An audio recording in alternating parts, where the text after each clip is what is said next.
Bonjour les amis, heureux de vous retrouver au jardin. Alors comme tu peux voir, l'hiver est là. On a moins 4, moins 5 degrés aujourd'hui.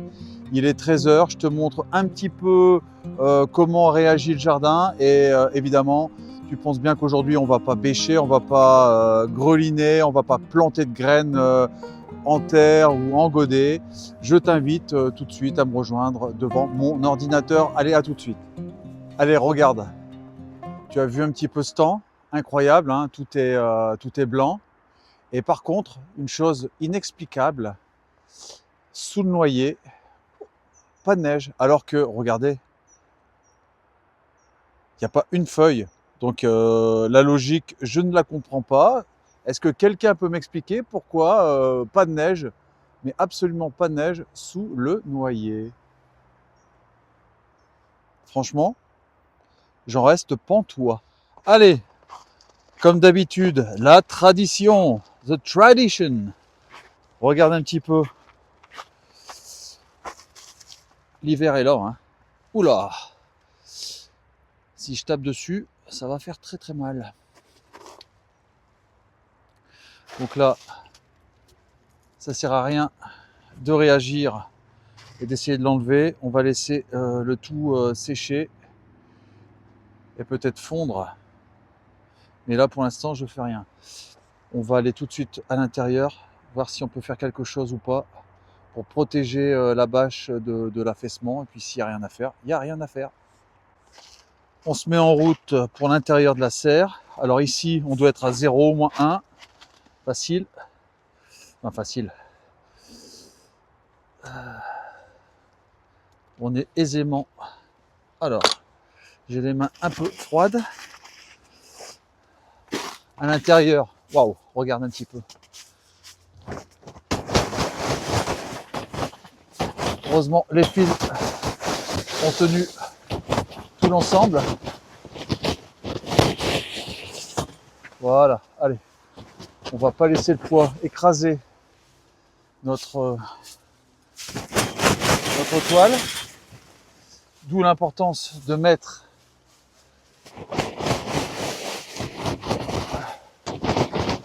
des renforts au niveau de la bâche. Mais bon, vraiment, je suis épaté par la qualité de cette bâche, qui n'est pas la qualité, on va dire, numéro 1. Il y avait certainement des bâches encore bien meilleures. Mais déjà, rien qu'à ce niveau-là, on est content, hein. Voilà, allez. On dégage un petit peu le poids. Voilà. Donc là, on récupère à la fois de la lumière et on évite évidemment que la bâche se déforme davantage. Voilà, allez, encore ici. Wow. Donc, il faut y aller. On y va tranquille, hein. On y va tranquille. Voilà. Bonne chose de faite.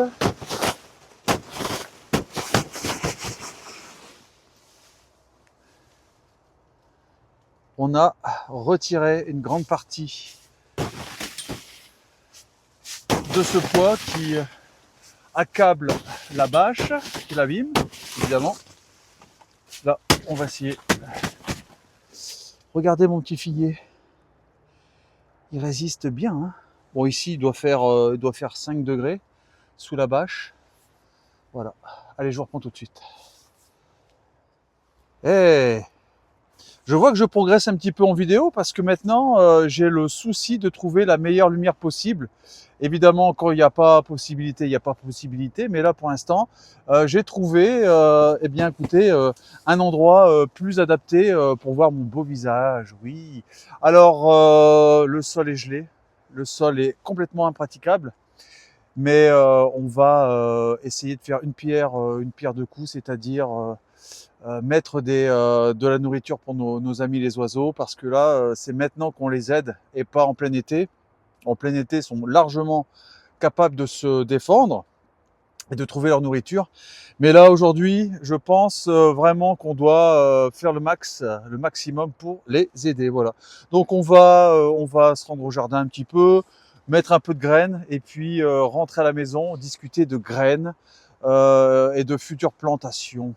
Oh là là, ça va faire du bien au mental. Évidemment, je me sens pas mal parce que j'avais l'habitude de culpabiliser. Eh oui, je sais pas si toi, tiens, écris un petit peu en commentaire si tu culpabilises quand tu n'as pas le temps ou que tu n'as pas envie de faire quelque chose. Oh là là, j'aurais dû. Là, j'ai bonne conscience parce que je fais rien et je fais rien parce qu'il fait froid, il y a de la neige. Je suis soulagé. Voilà, je suis soulagé. Ça me donne bonne conscience et c'est bien là le principal. Voilà. Donc, on va faire ce qu'on peut au jardin, c'est-à-dire juste nourrir les animaux et puis mettre éventuellement quelque chose en sécurité si on voyait quelque chose aller mal. Voilà. Allez, à tout de suite, je vous reprends. Allez, comme tu peux voir, on a mis des graines niveau bas, voilà, et des graines niveau supérieur, un peu pour toutes les bestioles. Je garde le reste pour faire des boules de graisse et les mettre plus en hauteur, voilà. Et puis évidemment, on va continuer à acheter d'autres graines. Voilà. Voilà, après avoir fait notre bonne action, c'est-à-dire mettre un peu de graines pour aider les oiseaux un petit peu à tous les niveaux, comme je vous disais, bas, milieu, haut. On va rentrer à la maison pour faire une première sélection de graines. Alors, je sais que beaucoup d'entre vous sont fans de tomates.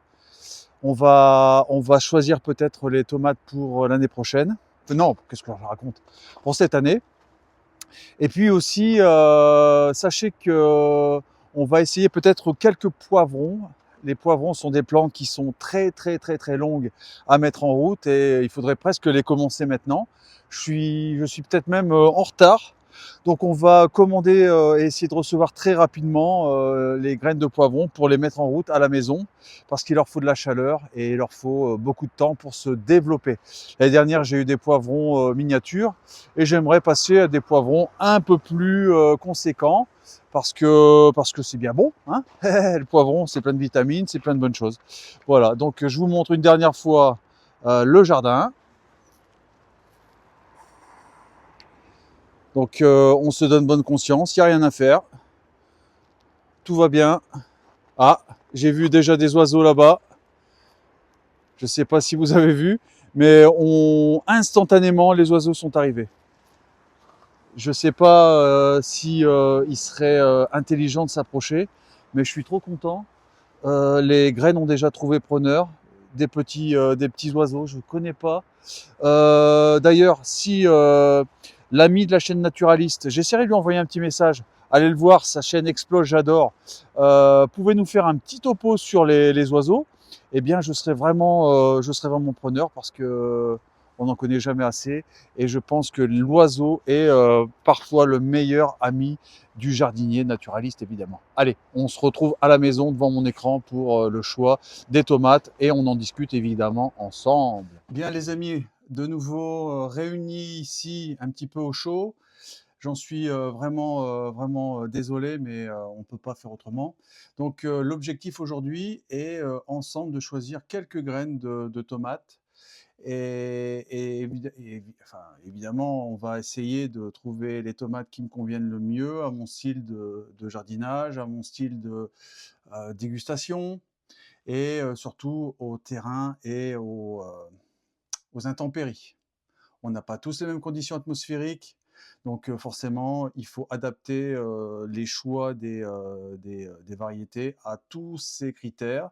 Et j'aimerais eh bien, faire avec vous cette démarche. Voilà.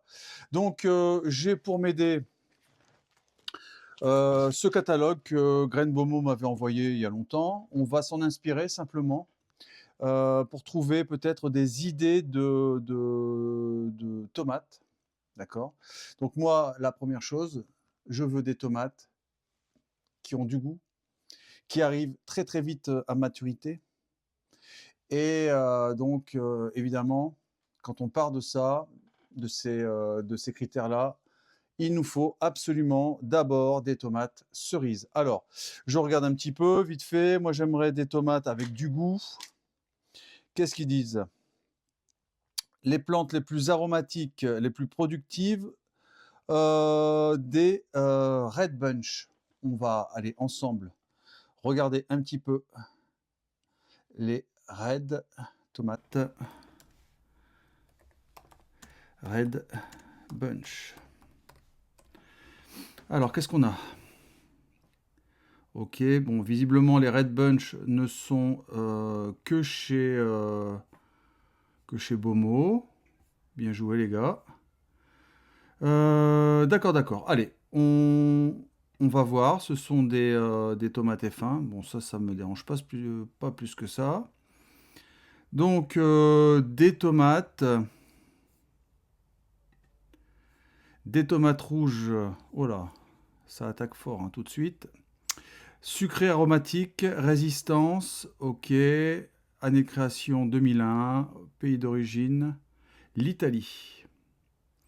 Alors, c'est une tomate délicieuse. Évidemment, ils vont pas dire que c'est dégueulasse. Donc, elle serait résistante aux principales maladies de la tomate. Ça m'intéresse. Voilà. Donc, les Red Bunch, pourquoi pas. Mais le problème, c'est que on est seulement chez un seul producteur. On va essayer de voir et faire jouer la concurrence. Alors, on va taper tomate cerise. Tomate cerise hâtive. Et qu'est-ce qu'on nous propose? Alors, on nous propose des baby cherry, des super sweet, encore chez Bomo. Visiblement, ils attaquent très très fort. Hein. Voilà, donc j'ai que ça. Alors, quelle est la tomate la plus hâtive? La reine des hâtives, oui, ça me paraît logique. Alors, qu'est-ce qu'on va faire? Bon, la reine des hâtives, évidemment, c'est pas un mauvais choix. Donc, allez, c'est parti. On va aller voir chez Alza Garden.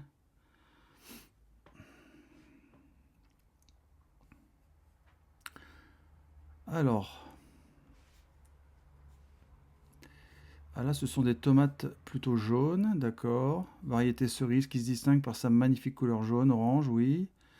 Très sucrée, hâtive, certainement, oui. Petite tomate. Idéal pour ceux qui recherchent une bonne petite tomate précoce, juteuse et bien sucrée. Oui, ça me paraît pas mal. Donc là, on est à 3,90 pour une vingtaine de graines. D'accord, donc c'est bio. Ça me paraît pas mal. Ok. Allez, on va en arrière. Le jardin du Valuro.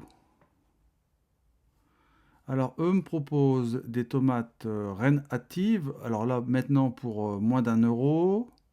D'accord. Difficulté facile, récolte de juin à septembre. Évidemment, on ne peut pas les mettre trop tôt chez nous. Mais si on peut déjà récolter quelque chose en juillet, je serai déjà bien heureux. Voilà. Donc, c'est une variété ancienne. La reine des hâtives est un beau produit, rouge clair. D'accord. Donc, on les met au jardin comme d'habitude lorsqu'on a passé les seins de glace. Oui, pourquoi pas. Bah, la reine des hâtives à moins d'1 euro pour 30 graines. Je trouve ça pas mal. Allez, on continue. On va continuer chez eux. Alors, qu'est-ce qu'ils ont? Bon, la Saint-Pierre, tout le monde la connaît. La tomate citrina. Alors, à mon avis, c'est parce que ça ressemble à un petit citron. Voilà. Oh, la tomate Rio Grande. La forme m'intéresse. Allez, on va voir. Alors, ce qui est pas mal, c'est que on est à moins d'1 euro à chaque fois. Donc, difficulté moyen. Donc là, évidemment, ça doit être une tomate un petit peu plus capricieuse. De type Roma. Elle est productive. Ah, résistante aux maladies, ça m'intéresse. Elle forme des grappes. Ok. La levée, il faut entre 8 et 15 jours. D'accord, d'accord. Bon, ça, ce sont des conseils, mais est-ce que ce sont des hâtives? Est-ce qu'on a l'info là-dessus? Donc, j'ai pas d'info si ce sont des hâtives ou pas des hâtives. Ah, peut-être là, en détail du produit. Non, malheureusement. Allez, on continue. Mais je sais pas pourquoi. Bon, après, c'est derniers articles en stock. Ça pourrait peut-être être intéressant de récupérer cette variété. On continue. Tout le monde connaît ça. La merveille des marchés. La tomate. D'accord. Bon, si je pouvais trouver juste une petite. Donc l'aroma, tout le monde connaît. La tomate Yellow Pearshaped. Alors, qu'est-ce que ça donne? Une petite tomate en forme de poire. Elle est facile. On récolte 4-5 mois après les semis. Donc c'est pas si rapide que ça. D'accord. Bon, allez, on oublie. Hop, on retourne dans la liste. La reine des hâtives, on avait vu. La tomate Chico. La tomate Bourgoin. Alors elle est jolie.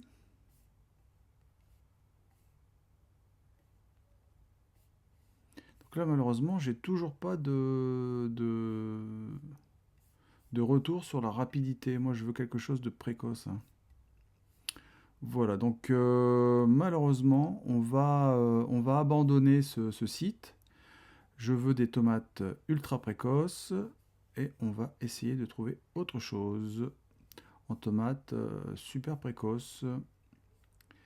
Les tomates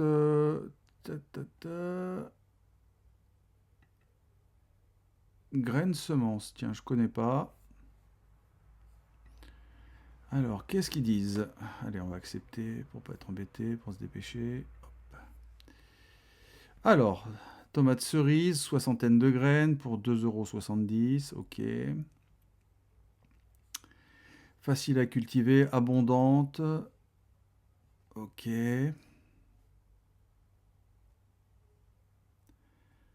Ça me paraît pas mal tout ça. Classique, bien. Donc, hauteur 1,20 m à 1,50 m. Donc ça, c'est très grand, hein. C'est très très grand. Voilà, donc si je sème en avril, je devrais récolter en août. C'est pas mal, mais c'est pas aussi précoce que je l'espère. Ok, bon. Est-ce qu'ils ont autre chose à proposer? Visiblement, tac, tac, tac. On va les voir. Donc les tomates. Qu'est-ce qu'ils ont en tomates? Qu'est-ce qu'ils ont? Hop. Alors, la tomate ananas, c'est trop long à venir, c'est trop long. Des tomates cerises indigo, pourquoi pas? D'accord. Tomates cerises en mélange, ça c'est toujours sympa. Ça me plaît bien. Pour 3 €, une quarantaine de graines. Les sweeties, tiens. Alors, est-ce que je tombe dans le piège du marketing? Allez, on va voir.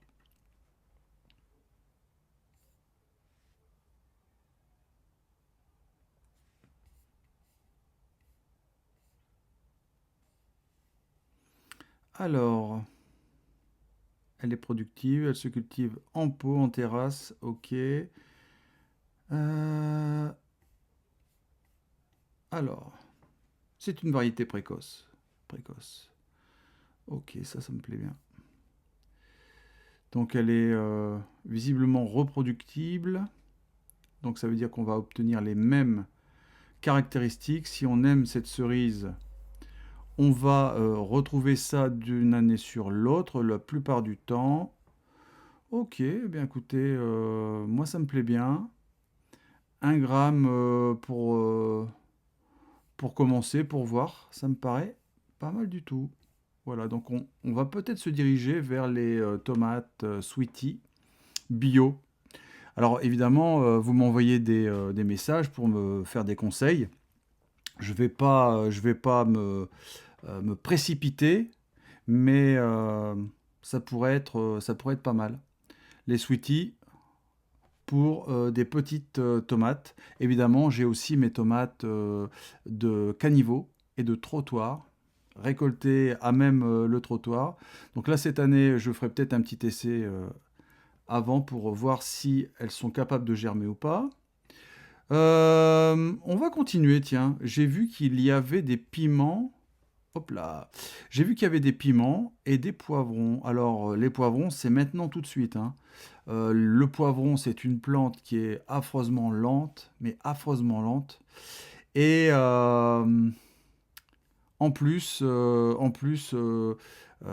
si on les met pas en terre rapidement, on risque d'avoir des petits poivrons minuscules. En tout cas chez nous. Allez, alors des graines reproductibles, bio, ok, 3 euros. Ta, ta, ta, ta. Allez, moi j'ai envie d'aller vers du jaune, comme ça c'est joli. Je ne sais pas si vous connaissez. Voilà, donc on doit pouvoir les commencer à chaud à partir de février, hein, et je vous dirais même qu'aujourd'hui, ce serait pas trop tôt. Voilà, donc ça me paraît pas mal, surtout le fait qu'ils soient petits. Ok, ça me paraît pas mal. On peut les griller, les farcir, ça aussi c'est sympa. Euh, j'avoue que je vais peut-être garder ce site de côté. Donc, graines semences, ça m'intéresse. Ça me paraît pas mal. Ensuite, qu'est-ce qu'on a d'autre? Piments et poivrons. Alors, des piments, des piments. Moi, je suis pas un fan absolu des piments, évidemment. Piment, piment, piment. Poivron, on va dire ça, ça m'a l'air d'être du classique. Est-ce qu'on a envie toujours d'être sage et classique? Pas forcément. Tiens, du bio. Du rouge, du bio. Ça m'a l'air d'être petit en plus. Hop là. Donc le poivron Paquillo, qui donne des petits fruits triangulaires. Ouais, ça m'a l'air pas mal. Porc compact, le poivron Paquillo peut également se cultiver en pot, en jardinière. Très bien, très bien. Ça me paraît pas mal parce que je suis pas un fan absolu de poivrons. Et avoir des petits poivrons, c'est peut-être pas mal. Donc là, les gens disent qu'il y a une très bonne germination. Mais bon, on le sait, hein, les poivrons, c'est très, très, très, très fragile. Ou en tout cas, c'est pas la plante la plus simple à faire. Donc ça me plaît bien. Ok, on retourne en arrière. Oh là là là là. Allez, on va sur le classique de chez Classique. Le poivron California Wonder Bio. Wonder Bio. Un légume à la saveur, à la couleur et à la culture facile, d'après ce que je lis. Donc on le démarre en février, donc on est dans les temps pour se le commander. Compact, non hybride, très productive. Ok, bah écoutez, moi je pense que je vais me diriger sur un de ces modèles. Je garde en mémoire donc graines de semences. Et en fait, le truc c'est que comme je ne connais pas, je vais m'y intéresser. Et comme je m'y intéresse, voilà, je vais faire quelques achats chez eux. Voilà. Le site n'a pas l'air spécialement mal foutu. Je vais regarder les haricots. Alors, qu'est-ce qu'ils ont? Qu'est-ce qu'ils ont en haricots? Alors, ont-ils mes haricots préférés? Les orteils. Les orteils de prêcheur. Donc on a du haricot nain, tout ça, mange tout.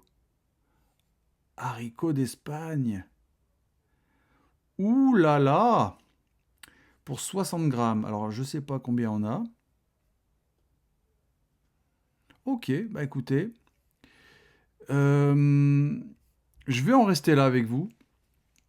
Évidemment, c'est pas terrible ce que j'ai fait aujourd'hui, mais je vais étudier et je vais vous montrer un petit peu la sélection que j'aurais faite. Donc on va rester sur ce site. Je les connais absolument pas. Croyez-moi, je suis pas sponsorisé, j'ai rien du tout. C'est juste parce que j'aime essayer des nouveaux produits, des nouveaux sites.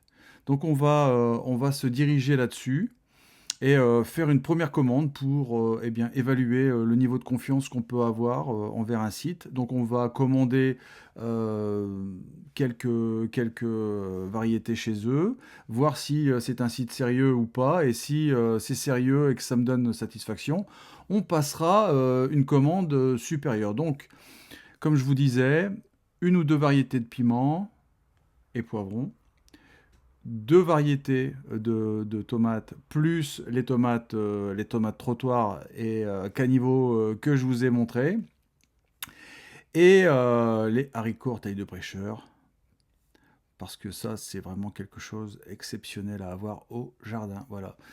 Je vous laisse, je vous embrasse, portez-vous bien, on se tient au courant. Évidemment, vous avez compris, c'est l'hiver, adaptez-vous, adaptons-nous. Aidons la nature, faisons en sorte que nos amis les oiseaux aient à manger, puissent résister à cette vague de froid jusqu'au beau jour. Et puis voilà, on a que ça à faire, il faut accepter. Moi, évidemment, je redouble euh, d'énergie. Je me mets à apprendre davantage l'ukrainien. Je commence à me mettre peut-être un petit peu plus à l'allemand.